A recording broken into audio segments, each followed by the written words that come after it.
Hi, xin chào tất cả các anh em đã quay trở lại với kênh Đạt Ruby của mình. Mình ở đâu mọi người biết không? Mình đang ở chỗ khu vực dàn hồ mới của mình nè. Ở đây là mình sử dụng những cái thùng xốp khá là to luôn. Và mấy cái thùng này thì mình lót thêm bạt nữa để mà mình nuôi cá ở trong phòng của mình cho nó không có bị rỉ nước ra ngoài. Và cũng khá là lâu rồi, ngày hôm nay thì mình mới quay video trở lại để cho tất cả mọi người xem. Cũng có khá là nhiều khán giả cũng như là khách hàng nhắn tin hỏi thăm mình trong thời gian qua mình đi đâu mất tiêu, không biết mình có ổn không, chạy cá như thế nào rồi, hay là có còn chia cá cho mọi người không. Thì mình vẫn hoạt động hoàn toàn bình thường nha mọi người. Và ngày hôm nay mình tính là sẽ quay video sớm hơn, nhưng mà bây giờ là khoảng 5 giờ chiều rồi mà mình mới hút cạn xong nữa, nên bây giờ mình sẽ đi quay cá cho tất cả mọi người xem nha. Bữa giờ thì mình có set up thêm một khu nuôi cá như thế này nha mọi người. Ở đây là 12 hồ và bên trong trại của mình là còn 7 hồ nữa. Với những cái thùng xốp lớn như thế này, mục đích của mình là để trữ cá cũng như là dưỡng cá trước khi mà gửi đi cho anh em. Ví dụ như có cái đơn Hàn Quốc mình mới gửi vừa rồi ấy, thì khách chốt đơn xong rồi thì loại này 10 cặp, loại kia 20 cặp, 30 cặp các thứ đó, thì mình sẽ lựa luôn ngay cái lúc mà mình báo cá cho khách luôn. Nó thiếu đủ gì đó thì mình sẽ báo cá cho khách và mình thả qua đây để mình dưỡng và mình chờ ngay để có chuyến bay nha. Để mọi người thấy cái góc nuôi cá mới này của mình nó có chill không? Cái góc này là góc bổ sung thêm nha. Rồi ok, thôi bây giờ chúng ta đi ra ngoài để đi lấy Artemia. Nay cho ăn cũng hơi trễ một tí nha mọi người. Ôi, cái máy này bây giờ nó còn hoạt động. Đây là cái máy hệ thống phun sương trên máy tôn trại của mình. Giờ trễ rồi, để mình tắt cái máy này luôn nha. Làm có con tay hơi ớn. Chống nước chảy xuống này là mình xả bớt nước, nó là nước hồi á. Cái máy này công suất nó lớn quá, mà những cái vòi phun sương của mình trên kia thì nó khá là nhỏ, khá là mịn á. Mình sợ nó áp lực cái máy này nhiều, nên là làm một cái van xả hồi xuống như thế này đó, để cho nó không có bị ì cái máy. Rồi qua bên đây lấy Artemia anh em ơi. Cái này là 2 bình Artemia Trung Quốc nha. Cái này là Artemia lon vàng nhưng mà đóng trong cái bịch. Bên đây là bình ấp Artemia Vĩnh Châu, nhưng mà cá beta này nó lớn rồi, nó ăn Artemia Trung được thì cho ăn Artemia Trung để cho nó tiết kiệm nha. Để mình chuyển qua bên đây. Rồi làm có tay này nó rớt một cái hè. Rồi được rồi đó mọi người. Rồi đây là một cái bình Artemia mình đã ấp trong khoảng 36 tiếng. Ok. Trời càng nóng thì chúng ta sẽ giảm cái tiếng ấp Artemia lại nha anh em ơi. Rồi lắp cái vợt này vô đây.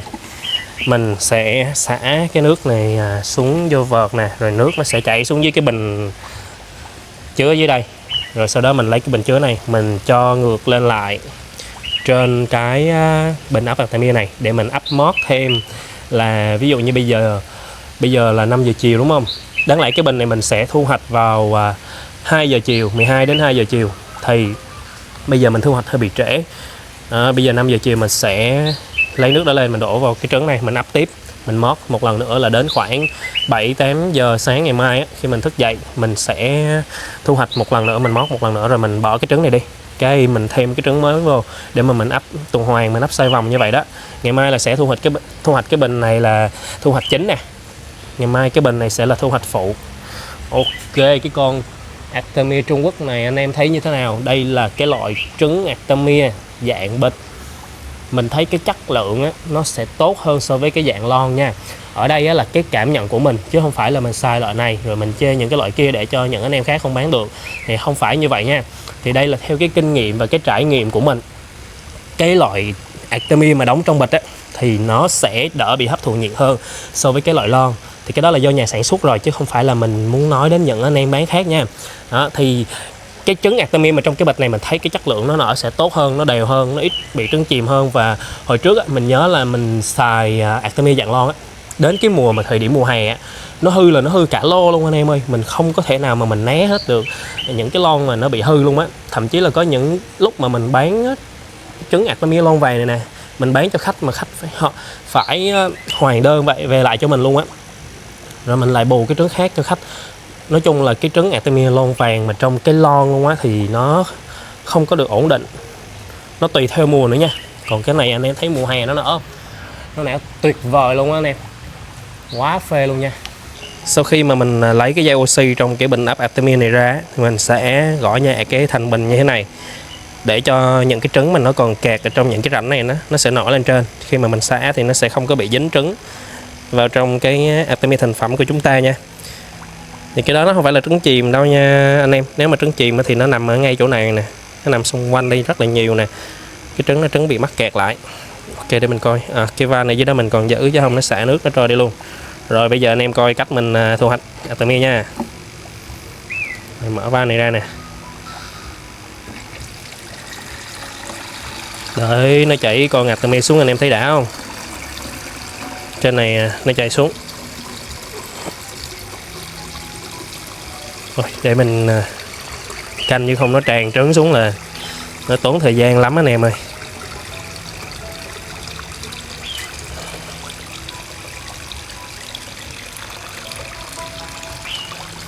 Rồi nó cũng gần hết rồi đây. Khúc này canh phải kỹ nè anh em chứ không là rồi ấy. Rồi ok, vừa chạm luôn, cái trứng nó vừa chạm vô chỗ này.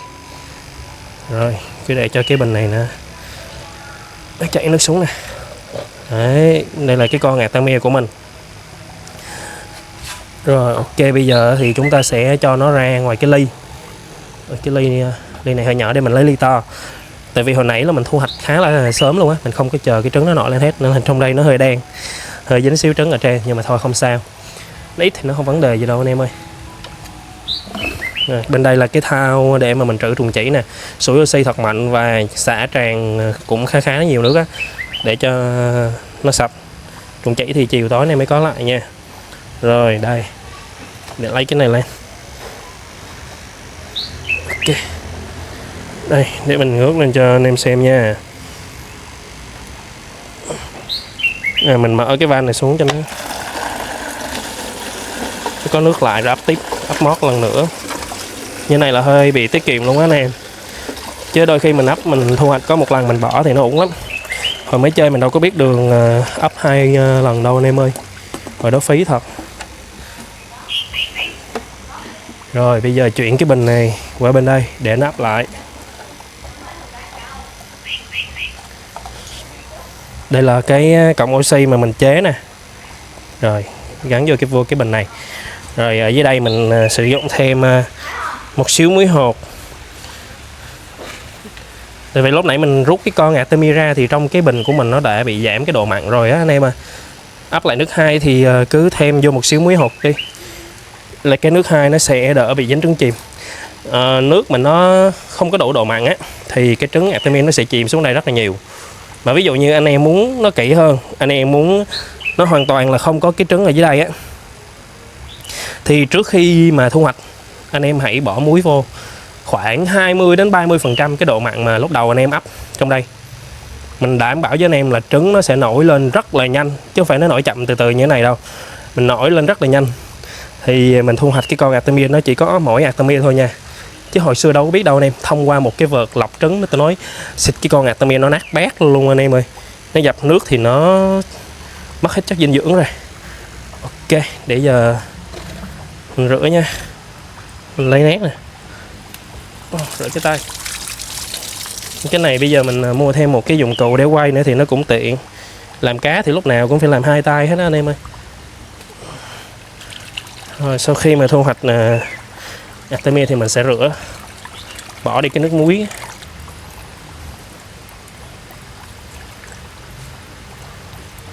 Nãy thu hoạch sớm quá, giờ trứng hơi nhiều anh em ơi. Mình thấy nó nhiều luôn chứ không phải ít đâu. Chết rồi, nãy vội quá. Ý, quên chừa trứng lại cho mẹ mình nữa chứ mình cho hết vào trong ly này luôn.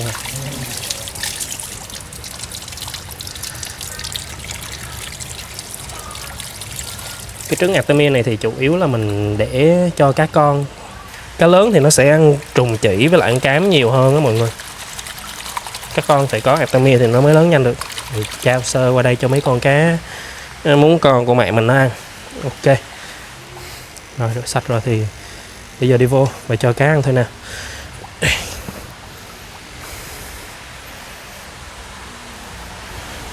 Quá phê luôn anh em ơi. Rồi để vô trong trong trại mình trước nha. Mấy tháng trời rồi bây giờ mình mới quay ở trong trại mình lại cho anh em xem.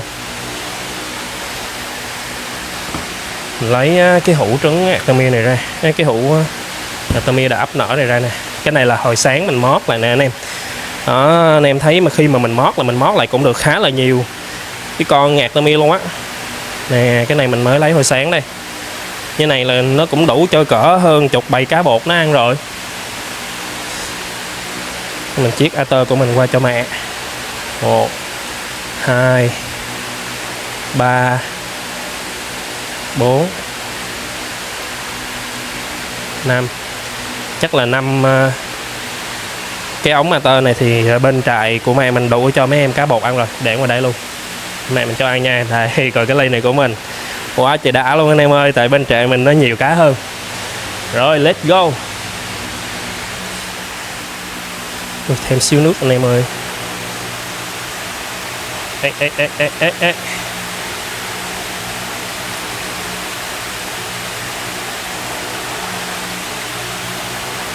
Nó bị sổ cái dây rút ra, cái nó rớt cái cây này xuống nè. Để xíu nữa mình rút lên lại. Wow, đây là cái góc nhìn thứ nhất.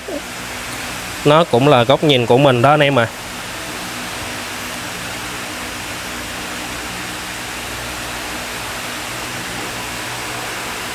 Đây, để mình lấy nét ở dưới. Mấy này là mình bận đi lại cái hệ thống oxy này cũng như là lọc ở bên trong trại của mình.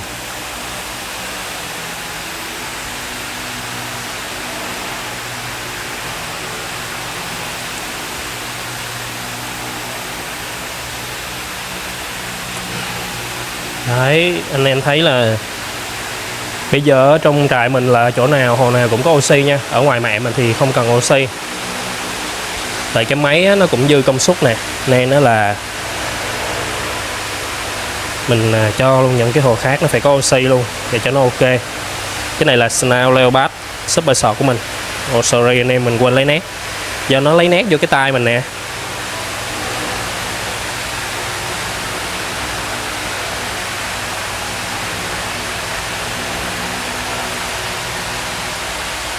Đó, cho cá ăn đã không? Bây giờ thôi mời tất cả các anh em vào trong phòng điều hòa nuôi cá của mình nha. Rồi cái view này view triệu đô luôn anh em ơi. Quá là mát. Đã. Thật ra nuôi trong phòng điều hòa này ai mà được sướng nhất thì chắc mình nghĩ là mình quá mọi người ơi. Chứ mấy con cá thì mình thấy là nuôi ngoài trại nó cũng ổn mà. Mà vô đây thì nó đã cho cá ăn với ngồi làm việc trong đây nè. Cái này Snail Leopard với lại pin Leopard á, mình đã lựa riêng mấy em cá trống ra đây rồi. Bên đây cá mái, nó là sọt luôn nha anh em ơi. Anh em thấy nó bơi theo đèn, thấy phê không? Khi mà chúng ta nuôi ở trong một cái hồ nó đủ diện tích á, mình thả đông cá một tí nó bơi đã. Này, cái này nó bơi lên cũng dữ lắm nè anh em. Hồ này cũng hơi đông đó. Rồi cá bị mày nó bơi, anh em thấy nó bơi như tên lửa luôn. Ôi cái tụi bên đây là sọt nè anh em. Sọt này nhìn cái body nó ngắn, nó đã dễ thương lắm. Trong đây thì có super sọt luôn.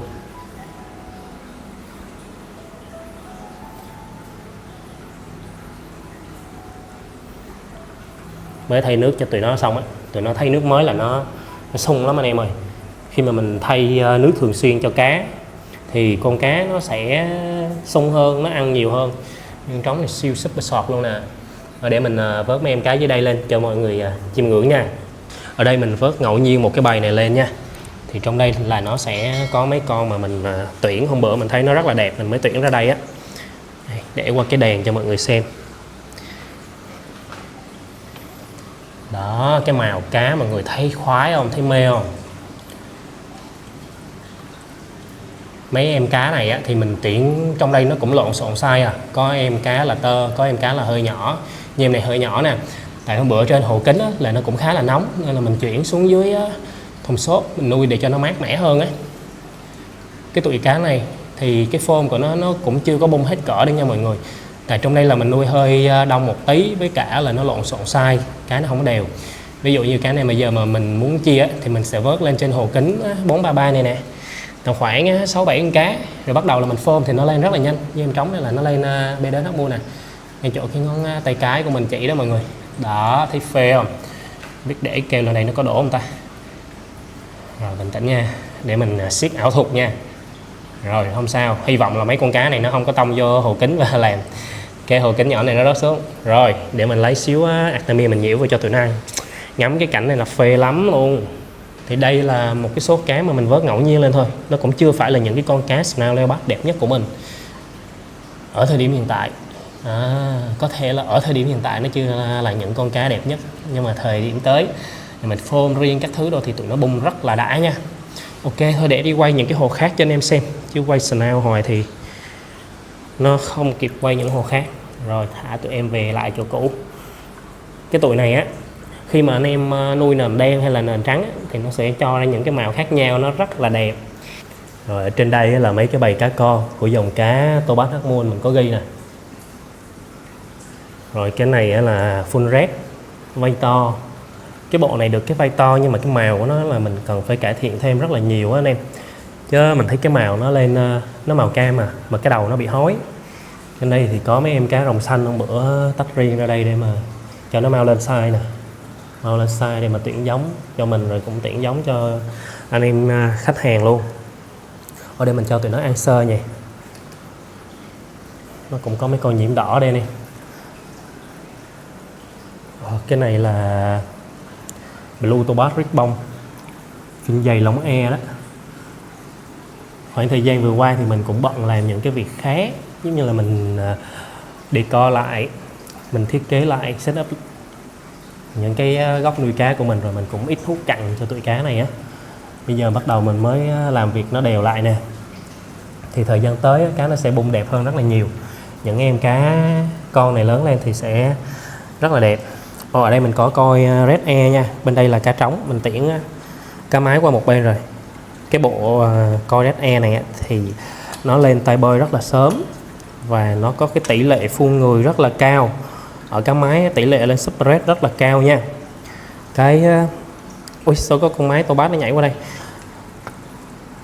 Cái bộ này là mình làm ra từ cái bộ mà fin dày lông e của mình á, nhưng mà cái này là mấy con cá gen thôi, mình để nó qua đây. Đây nè, cá mà lớn hơn thì mọi người xem ở đây. Này là cá mái. Đó, mấy cái bản màu của nó cũng khác so với những cái bộ mà trước đây mình nuôi. Hiện tại thì mình cũng còn một cái bộ nữa, nó vừa vừa. Mình so sánh cái màu nó, mình thấy cái bộ này nó ăn đứt luôn á. Cái màu của nó đỏ đậm hơn và cá nhỏ hơn, mình đã lên phun tay sớm rồi. Này tội nghiệp mấy con cá này, hôm bữa mình chăm không tốt, cái bắt đầu là nó bị xếp đuôi như vậy nè. Hơi tiếc một tí, nhưng mà thời gian tới là chắc chắn là sẽ tốt hơn rồi. Mình cũng sắp xếp lại cái lịch làm việc của mình, hút cặn rồi chăm cá như thế nào. Cái này là full red, bộ đỏ huyết của mình nè. Cái màu nó lên rất là đỏ đậm luôn, nó lên màu rất là sớm và tỷ lệ hói đầu rất ít. Đây, coi Red Air bên đây lớn hơn nè. Đó, anh em thấy phê không? Coi Red Air này thì mình có hai mức giá, cái game này có hai mức giá nha, là 60 một cặp với lại 100 một cặp. 100 thì cá nó sẽ có cái tỷ lệ lên tốt hơn, mình lựa những con cá trội. Rồi bên đây thì cũng là cá con không mà mọi người ơi. Dàn hồ kính này thì hôm bữa mình mới thả lên đây được một ít cá thôi. Với hồ này hôm bữa nó bị con dung á, mình xử lý dung nó chết hết trơn nè. Nó dọn cái hồ này lại là nuôi cá được.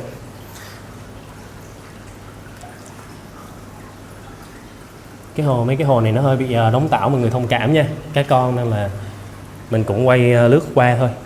Nó chưa có bung màu, chưa bung vây đuôi luôn. Mọi người thấy cái body nó đã không, thấy lực không? Đây là mấy cái bầy cá rồng xanh của mình đó.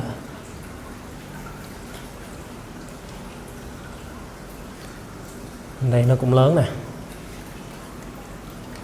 bắt đầu lên màu rồi. Cái hồ này anh em thấy nó sạch không, thành kính nó không có bị bám tảo, nó sạch luôn cả 5 mặt kính luôn á. Trong đây là mình có thả một em cá da beo, không biết nó trốn sau cái lọc rồi. Đây nó, gọi cái nó ra nè. Đây, con da beo này thì nó rất là siêng năng luôn, nó siêng năng hơn mấy con Fleco rất là nhiều.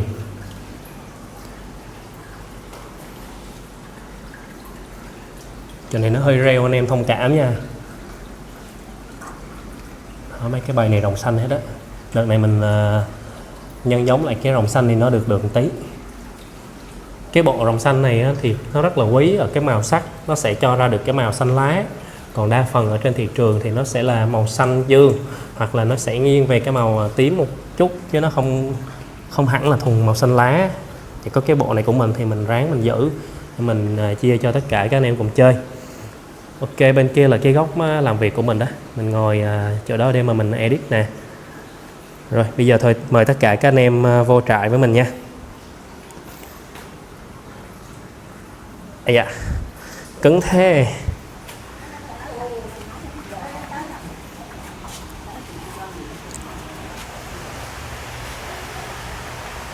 Anh em nghe nó hơi ồn không? Đây, vô trong đây mình quay cho anh em xem cái gì mà nó ồn nè. Đó là hai cái quạt công nghiệp. Mỗi cái là nó gần 200W đó mọi người. Mình bật nó chạy từ sáng đến tối luôn, để nó giúp làm mát cái trại của mình á. Cái này tôi bắt có muôn giống nè. Có mấy em có bầu luôn mà mình chưa tách, để tách ra chứ. Cái này là Snail Ribbon, Snail Leopard Ribbon. Trong đây có một em cá nó lên tay bông rất là đẹp luôn, anh em thấy không? Ở tay bơi nó ra màu bông bông luôn nè. Đó, thấy đã chưa? Này là White Tiger.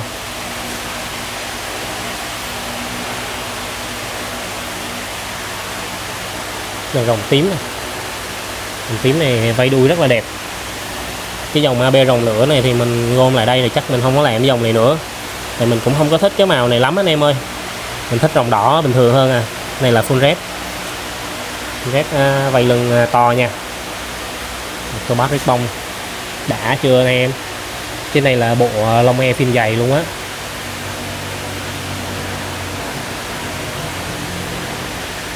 Là Will coi sọt sifu ribbon. Dưới kia nó có một con cá trống nó bị heo. Ở đây là những em cá mà đời đầu của cái dòng cá Snail Leopard luôn á mọi người. Mình giữ đến bây giờ luôn. Con trống này nó rất là già luôn rồi nè. Mình làm ra được rất là nhiều đời cá con rồi mà con trống nó vẫn còn sống luôn á. Thấy đã không? Con này nếu anh em nuôi cá mà sợ nó đẻ nhiều với lại không có chỗ nuôi á, thì anh em nuôi cái dòng này đi. Cái dòng này là Dumbo Redtail Big Air Super Short. Không bao giờ nó đẻ luôn anh em ơi. Con mái này chắc là không bao giờ nó đẻ thật sự á. Hôm bữa nó lên bày cái mình chia cho anh em mình giữ lại đó một cặp để mình chơi, mà nó không đẻ luôn. Nó ôm bầu bao nhiêu lần rồi, chắc là nó xả trứng hay sao mình chả thấy con. Cái này là HB Retro vây lưng câu ly nha. Đó, vây lưng của cá trống cá mái rất là dày. Hơi ồn, để mình rút cái dây quạt, dây điện quạt ra. Nó ồn quá trời ồn luôn á mọi người. Rồi tắt xong cái thấy nó nhẹ cái đầu hẳn luôn. Rồi cái này là coi Red Air Ribbon phim dày rồi đó mọi người, lông e. Này cá tơ thì nó chưa có bông nhiều nha. Ở đây là Tobas Ribbon nè. Mấy con cá này mập ú luôn, chắc có bầu rồi. Bên đây em mái này cũng có bầu nè. Rồi tranh thủ tách ra chứ không để ra nó ăn lại thì uổng lắm. Đây cái bộ full red mà vây to thì ở đây. Đó, mọi người sẽ thấy ở trên cái đầu con cá trống nó còn lại một cái khoảng nó không lên màu. Nhưng mà vây lưng thì nó rất là to. Mình cũng khá là thích cái vây đó nên là mình tính sắp tới là mình sẽ cải thiện cái màu của tụi nó lên. Ui, máy rồng xanh này có bầu luôn rồi nè. Quá đã luôn.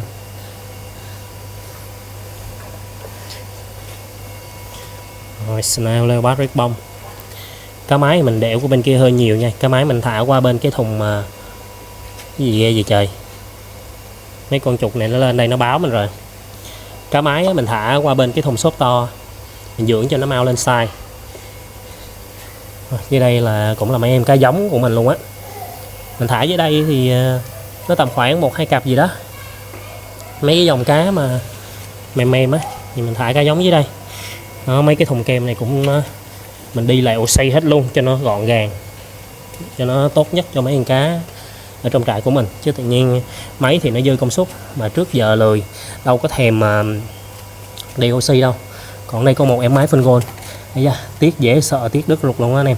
Hồi nãy mình hút cặn á, cái nó bị trôi ra, trời ơi phim dày lông e luôn nè anh em. Máy này đã thiệt đó chứ.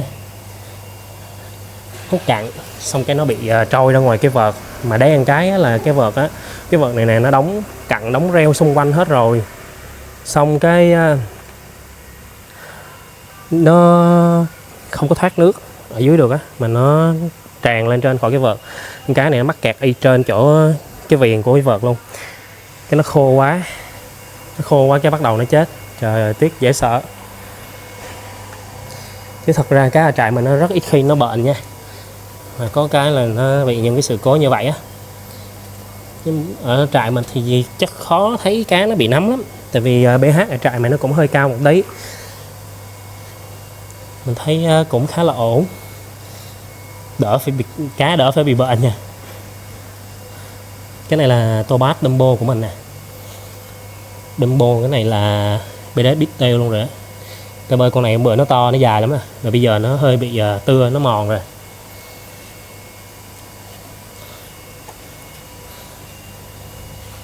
Rồi đây là cái bộ Snail Leopard của mình. Đây, bộ này VIP nha mọi người, để vớt lên sơ cho mọi người xem nha. Đấy, cái keo xô để ở ngoài sau rồi. Đây để mình lấy cái keo xô bên đây.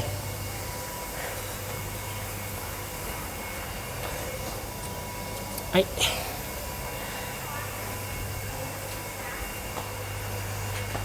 Giờ vớt ngẫu nhiên thì kiểu gì cũng trúng con cá đẹp rồi mọi người ơi. Tại vì cái bộ này nó rất là đều rồi, bộ này mình làm nó thuần rồi. Để thử vớt một con trống lớn này lên. Trống lớn này sợ nó bị mo đuôi với mọi người. Rồi con này nó mo đuôi rồi, nó không có đẹp lắm. Để mình đổi qua mình vớt con khác nha. Vớt mấy em tơ hơn tí đi. Đây nè, như bên đây có 3 em rất là đẹp nè. Đó anh em ơi, thấy đã chưa? Ê, vô bạn ơi. Rồi có cái chấm bi trên thân đó anh em thấy không? Đó, chấm bi nè thì nó sẽ là con Snail Leopard nha. Còn con Ivory thì nó không có cái chấm bi, hoặc là có những con Ivory nó lên cái thân giống như kiểu hoa văn á, giống như kiểu tựa như Snake á, thì nó cũng không phải là Snail Leopard nha.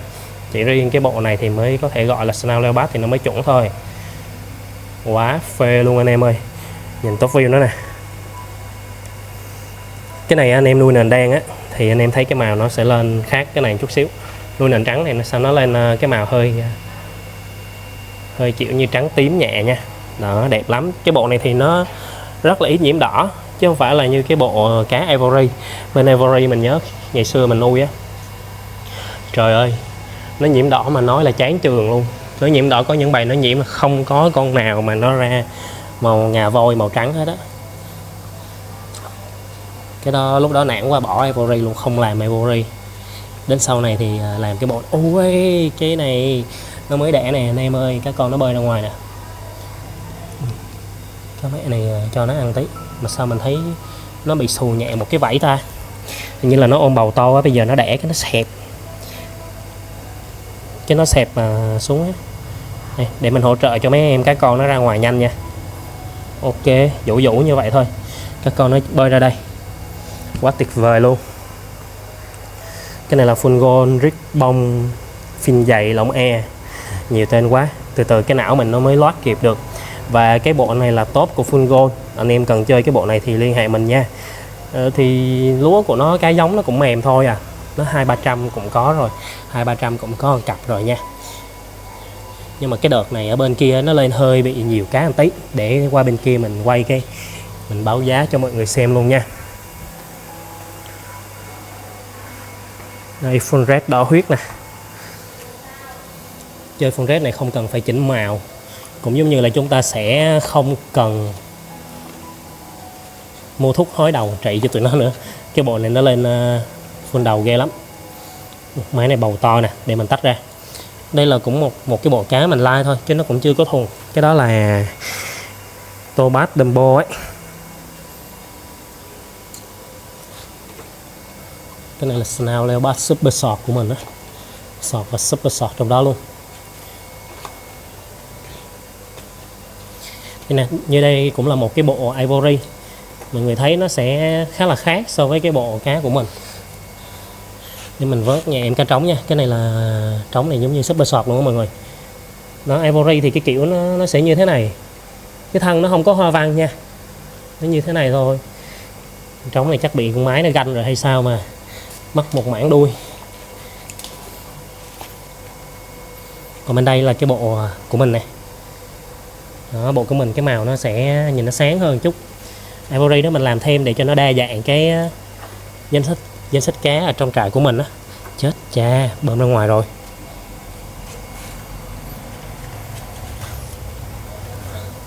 Rồi ok. Trời ơi, bây giờ quay trên hồ kính này chắc quá trời hồ. Mà mình xin phép là mình quay lướt qua để cho nó đủ cái thời lượng của video á, chứ mình quay hết từng hồ thì không kịp để mà quay hết. Cũng giống như là không có thời gian để mà edit nổi một cái video dài luôn. Này cho anh sơ rồi quay cho mọi người xem nha. Này Tobas Half Moon nó lớn nè. Đó, những cái size này là cá Tobas anh em sẽ nhìn thấy được là con nào nhiễm đỏ nè. Nhiễm đỏ cái đuôi màu nó sẽ hơi màu vàng cam nhẹ. Còn không nhiễm thì đây nó sẽ là màu xanh như thế này, rất là đẹp. Cái bầy cá này mình chia ra cho nó thưa một tí á, tại vì thời tiết nóng á. Thời tiết nóng thì cá mà trong hồ nó nhiều quá, nó sẽ bị một cái tình trạng là chất độc nó nhiều, phân cặn nhiều thì chất độc nó sẽ nhân lên rất là nhiều, kết hợp với cái nhiệt độ cao thì nó không có lợi cho cá bảy màu, nên mình cố tình mình nuôi thưa ra như vậy đó. Chứ vậy bữa mát trời thì chắc mình gom lại. Một hồ thì mình nuôi tầm khoảng cỡ 30-40 con là đẹp nha.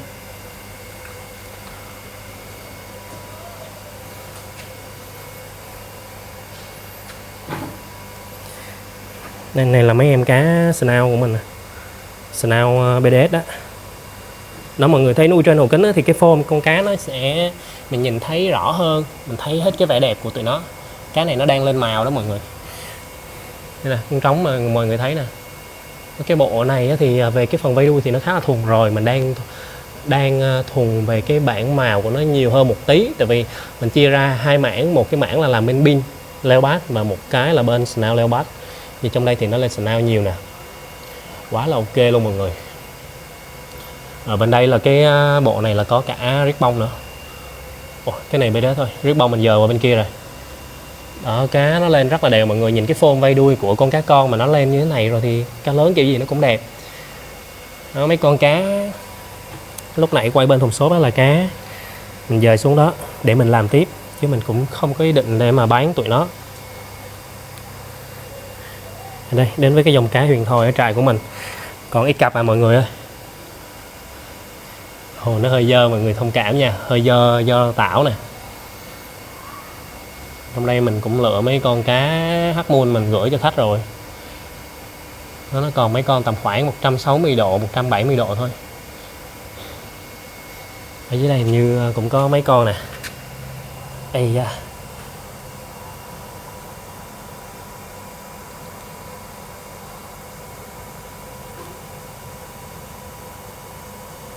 Ở cái bộ Half Moon, Tobas Half Moon này thì mình vẫn giữ được cái vẻ đẹp của tụi nó như ngày đầu nha. Con trống này rất là đẹp luôn. Ok, bên đây là Tobas ribbon. Ribbon này thì tụi nó lên swallow luôn á. Ok, đi qua chỗ khác quay cho anh em xem tiếp. Ôi mình như có vẻ là tắt cái quạt xong nó nóng quá anh em ơi. Quay nó vận động nó đổ nhiều mồ hôi quá. Chắc để lại mình bật lên. Cái này là Snail Leopard See-Through, sọt See-Through luôn á. Mình chưa lựa mấy cái con cá cam ra. Nó sẽ lên ra hai cái màu, một cái là màu cam, một cái là màu màu trắng xanh. Bên đây cá mái tô bát hóc môn nè.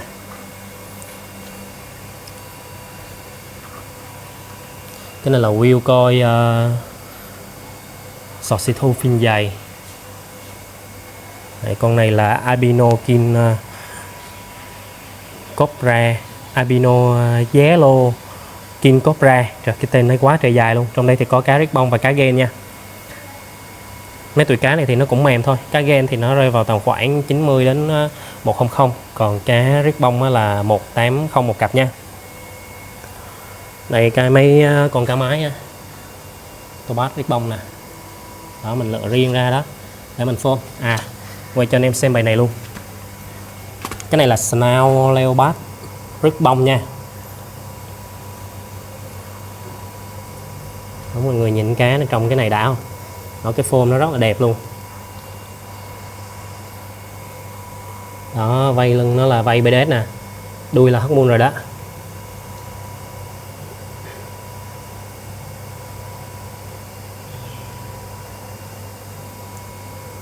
Ôi, bên đây có con trống super sọt là dễ thương chưa?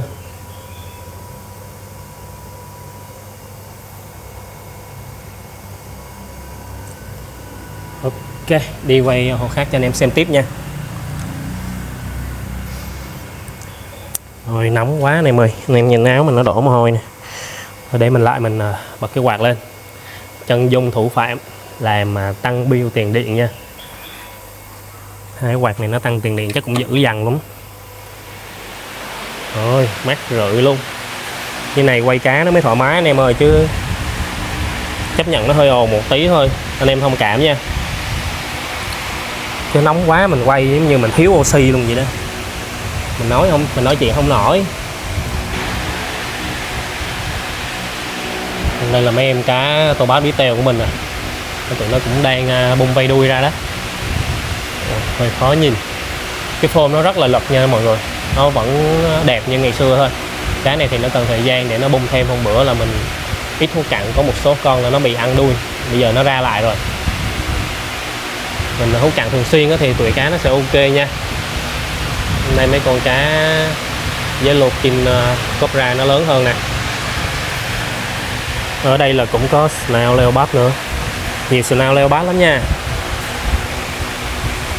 Đó, mấy con mà lên như thế này thì nó sẽ là màu pin. Còn mấy con như thế này thì nó sẽ là Snout. Snout nè.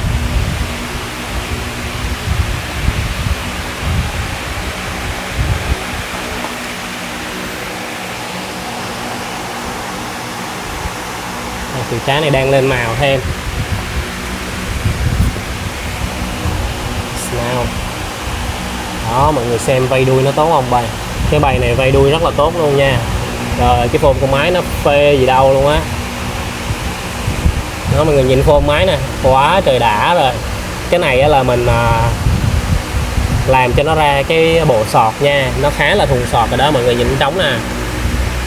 Cái này từ từ là mình cũng sẽ làm cho nó lên luôn super sọt. Trời ơi, mấy con cá này vây đuôi nó nét thật sự quá trời đã. Đây, quay top view cho mọi người xem này. Ui trời, cái này phê. Cái quạt này nó thổi muốn bay người mình luôn á anh em. Cái khoảng thời gian vừa qua stress xong xúc đầu cũng 7-8 kg luôn á. Nay mình đang lên lại.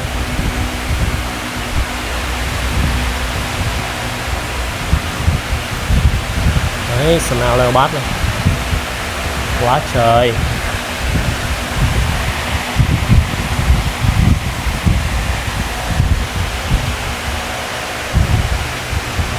Cái này là cái bộ Ivory đây mọi người nè. Ivory thì nó không có cái chấm bi ở trên cái đuôi nhiều nha. Nó rất ít chấm bi và trên thân là đặc biệt là nó không có chấm bi luôn. Bộ này nó cũng hơi nhiễm. Bữa cũng tách mớ cái nhiễm ra rồi đó mọi người. Cái bầy này nó còn được nhiêu đây? Như đây con cũng khá là ổn. Ok, dưới đây cũng cá con không à. Nên là chút xíu nữa mình sẽ quay lại đây mình cho tụi cá nó ăn nha. Đây đồng xanh nè, tô bát. Này là tô bát ribbon. Snout Leopard. Này cá mái mình lựa riêng ra, mấy máy này form nó dễ sợ lắm. Wow. Cái quạt nó thổi muốn bay lấy tơ mình luôn. Cái quạt này cái lồng của nó là đường kính là 80 cm, sải cánh của nó rất là rộng luôn nha. Wow. Rồi dưới đây là cái khu vực mà nuôi cá học sinh của mình. Khu vực này thì mình chưa hút cạn nha mọi người thông cảm sẽ thấy nó hơi bị dơ một tí, dưới đây cũng có nhiều dòng lắm á. Dòng này vừa rồi mình cũng gửi nước ngoài nè. Ở đây nó còn ít cá. Con này là albino king cobra red tail, cái này là full red blue air, con này là green mosco, nhiều loại lắm anh em ơi. Cái này là albino king cobra red tail nè. Cá trống nó sẽ có hoa văn trên thân nhìn rất là đẹp. Ui trời, quạt nó thổi văng luôn cái ống bơm motor của mình luôn, quá dữ. Thôi để qua bên đây, quay cho mọi người xem. Bên đây cũng là một cái khu mà mình mới set up nha. Hôm bữa thì mấy cái thùng xốp này mình không có lót bạc vô, cái nó rỉ nước tè le tà la luôn mọi người ơi. Mình để ý rồi, hồi trước mình tưởng đâu mấy cái thùng xốp càng lớn, xốp càng dài thì nó sẽ càng đỡ bị rỉ nước, nhưng mà không, mình đã sai lầm. Là cái thùng mà càng lớn á là cái áp lực nước của nó sẽ càng nhiều, nó nông cái thùng ra, nó làm giãn nở những cái hạt xốp kết nối với nhau, và nước nó sẽ len lỏi qua những cái khe hở đó, nó rỉ ra ngoài, nó rỉ nó làm xét mấy cái chân vàng bên đây của mình nè. Đó, mà nó chỉ rỉ xét ở ngoài thôi, mình đã xử lý rồi. Mình xử lý mấy cái thùng này rồi thì nó không sao nha. Ở dưới đây Snail Leopard mọi người, có mấy con sọt si thu luôn, các thứ luôn, mình để riêng ở đây mình nuôi. Bên đây cá mái, trời ơi tụi này nó nhoi, mới thay nước xong rồi nó khoái lắm.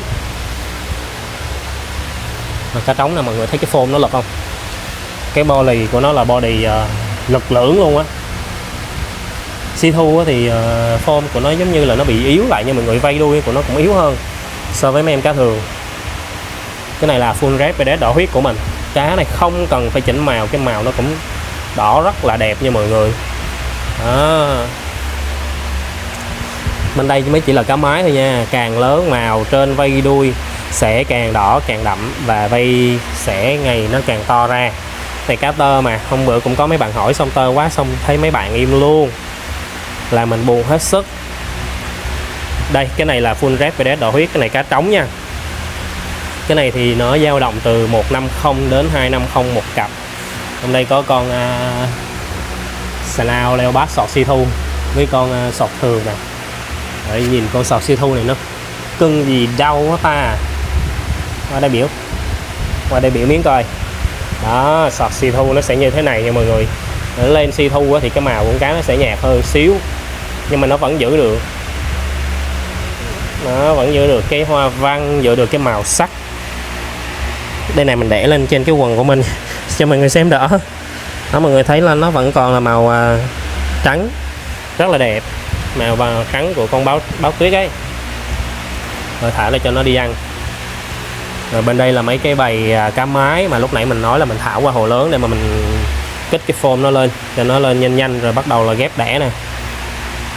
Cái này là siêu phẩm luôn á mọi người, nó đẻ ra trong đây là nó có gen sọt với super sọt, nó rất là phê luôn. Và mấy cái hồ này của mình á, thì hôm nay thì mình cũng set up lại rồi. Mình đi đường ống oxy, mình cho nó chạy hết cái hề lọc nè. Đó, mọi người thấy không? Lọc QS 200A với lại lọc XI 280 chế cây lọc Elite. Ở trong cái hồ cá của chúng ta á, thì mình thấy thế này, nếu mà có lọc thì nó sẽ tốt hơn có oxy, mà có oxy thì nó sẽ tốt hơn không có oxy. Đó, ví dụ như mình muốn nuôi tối giản thì anh em có thể nuôi giống như là bên trại của mẹ mình, không oxy không lọc thì cá nó vẫn sống bình thường. Nhưng mà ở đây mình đang chơi những cái dòng cá mà nó giá trị cao, nó có cần một cái hệ thống để mà mình phôm cá rồi các thứ cho nó ổn định cái chất lượng nước các thứ đó, thì mình phải sử dụng lọc với sử dụng oxy thôi. Cái này là Snail Leopard Super Short. Cái bầy này là từ nhỏ đến lớn giờ là mình chưa lựa ra mấy con cá vạc, mà chưa lựa ra luôn. Mọi người thấy cái phôm của nó nè, trời ơi cái phôm đó là siêu cute, siêu hột mít luôn nha. Đấy, không có con nào có body dài luôn mới quải, chứ cái bầy này nó đẻ ra tỷ lệ rất là tốt. Trong đây thì lâu lâu nó vẫn len lỏi, có những con lên si thu. Đấy, quá trời đẹp. Thôi bơm cho tụi nó ăn nha. Để mình vớt em trống này lên cho mọi người xem nè, con nó chắc chắn là siêu phẩm luôn á. Cái đuôi nó cũng hơi bung nhẹ rồi. Đây để mình lấy cái hũ này. Nhiều ông anh mình ổng đi Đà Nẵng về rồi hay sao, để mình qua mình coi rồi lấy trùng chỉ vô anh em ơi, chứ để trùng chỉ lâu quá nó chết nữa là xong luôn. Làm sao bắt nó đây, nó lanh quá trời vậy. Đây để bắt con này cho mọi người xem, đã lắm, này đã lắm nha, hơi bị phê luôn. Trời ơi nó đẹp ngất ngay. Đó, vây lưng con này là BDS nè, đuôi của nó hắc moon luôn nha mọi người, mặc dù cái body của nó là super sọt. Chà chà, đã thiến à, quá trời đã luôn. Trời ơi cái body của nó anh em nhìn như lý đất luôn nè anh em, cái body lực lưỡng kinh khủng luôn nè. Nhìn top view là anh em đã thấy cái vây đuôi với đó, cái vây đuôi với cái body nó rất là phê rồi. Mình vừa mới ra ngoài trước đường để mà lấy truồng đem vô trại trữ nè. Anh em thấy chiếc xe ô tô đậu phía trước nhà mình không? Đó là chiếc xe của ông anh hàng xóm mình á. Ông anh này thì cũng khá là tốt bụng luôn, chơi với mình từ hồi nhỏ đến giờ. Ảnh cũng mới mua ô tô và đó cũng là một cái ước mơ, một cái động lực để mà mình cố gắng ở hiện tại nha. Thì hồi trước đó là mình phải tốn tiền đổ đất nè, đổ đất hết cũng 300 rồi anh em. Xong cái mình làm cái phòng của mình hết cũng 120, hết cũng 130 nữa. Rồi vừa rồi là mình mới làm cái mái cho mẹ mình ở ngoài kia là hết cỡ 100 nữa. Đó, nếu mà mình dồn mấy cái đó, nếu mà mình có sẵn rồi á, ví dụ như mình không có tốn tiền mà mình đổ đất phía sau nhà mình thì có thể là mình cũng mua được Eto rồi. Cái đó là cũng là cái ước mơ của mình. Và sau này thì có gia đình rồi, mình cũng muốn có một cái ô tô để mà chở gia đình đi những ngày trời nắng trời mưa như thế này nè, với lại chở được nhiều người đi nữa. Mình cũng chở mẹ mình đi nữa anh em ơi. Thôi bây giờ quay về câu chuyện thực tại đi, không có còn mơ mộng bay bổng trên trời nữa. Ở đây là mình có những cái bầy cá full gold ribbon Long Air full option. Và trong cái bầy cá này á thì có nhiều em cá rất là đẹp nha. Rồi anh em thấy cái tay bơi của nó phê không, thấy đã không? Đây để mình lấy cái vợt mình vớt lại cho anh em xem nha. Trời ơi tay bơi nó đã lắm anh em ơi. Đây cá này á, bình thường mình bán á, sẽ là 300 một cặp đó, nhưng mà hôm nay thì mình có mấy cái bầy cá này lên để mà mình lấy hồ lại á, thì mình sẽ chia ở đây là 200 một cặp. Full gold ribbon full option Long Air nha. Bộ này là bộ VIP nha anh em. Đó, anh em cần cá để làm giống thì liên hệ mình. Ở đây là bên đây là cá mái nè, Nghĩa hồ bên đây cũng cá mái nữa. Để qua bên kia mình quay cá trống cho anh em xem nha, cho tụi nó ăn coi tụi nó ra không ta. Cái này nó hơi nhát. Đây ở dưới những cái khay này á, mọi người nhìn nó vậy thôi chứ mình cũng đi hệ thống oxy dưới đây, rồi có bỏ vật liệu lọc nữa. Mình cũng làm giống như một cái lọc mà bio mà lọc mỡ vậy đó. Đó mình có chèn vô miếng bông nè, rồi mình bỏ một cái túi vật liệu lọc lên đó, mình đè cục oxy xuống thì nó cũng hoạt động như vậy. Này mình thấy á, khi mà làm cái lọc mà kiểu vi sinh mà giống như hệ thống mỡ như này á, thì mình thấy nó cũng ổn, mà nước cũng rất là trong nha mọi người. Đây cá mái nè, máy nhìn bao phê luôn nha. Đó, cái bộ này là full gold ribbon fin dày Long Air, quá trời đã luôn. Thì có mấy con mà fin vừa vừa thì mình chắc mình chia cho anh em mềm hơn, chắc cỡ 150 đi. Còn mấy con mà fin dày, fin si đồ đó thì mình sẽ chia là 200 nha. Cho nên video ngày hôm nay thì mình chia cho anh em chơi nha. Đối với cái dòng full gold này thì anh em nuôi nền trắng hoặc là nuôi nền vàng, tốt nhất là nuôi nền vàng thì cái màu của nó sẽ lên óng ánh hơn, rất là đẹp. Còn về cái phẩm chất của con cá là Long Air là chắc chắn là anh em nuôi nền nào nó cũng ra Long Air rồi, miễn là mình nuôi con cá nó ăn đủ chất, chứ đừng có bệnh ta là được nha. Rồi bên đây cá nó tơ hơn. Đây để mình đây mình quay cho anh em xem tiếp. Đó, cái này mình chia 200 một cặp, rất là mềm, 200 một cặp cá trống đây. Nếu anh em nào mua trio thì sẽ còn lợi hơn nữa. Này cá trống nè anh em ơi, quá trời đã luôn rồi. Này cá trống tơ như thế này nha anh em. Bên đây là cũng có một cái bầy cá mái nữa nè. Đây.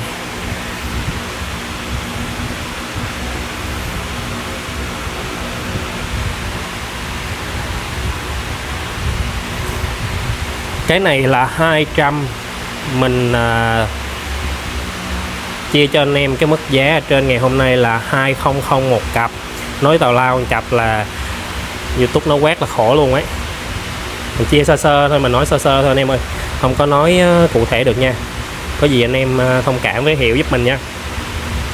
200 một cặp, mà nếu mà anh em lấy thêm một máy nữa là sẽ là 300 một cặp nha.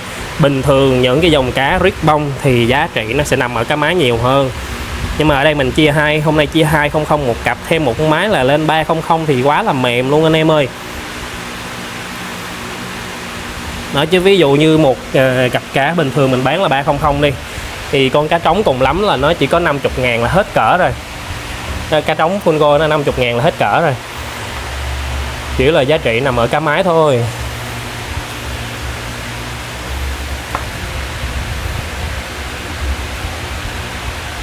Rồi bên đây cá nó tơ hơn.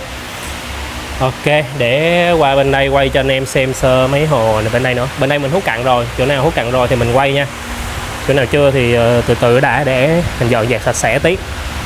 Đó, mình đi hệ thống oxy nè, anh em thấy đã không?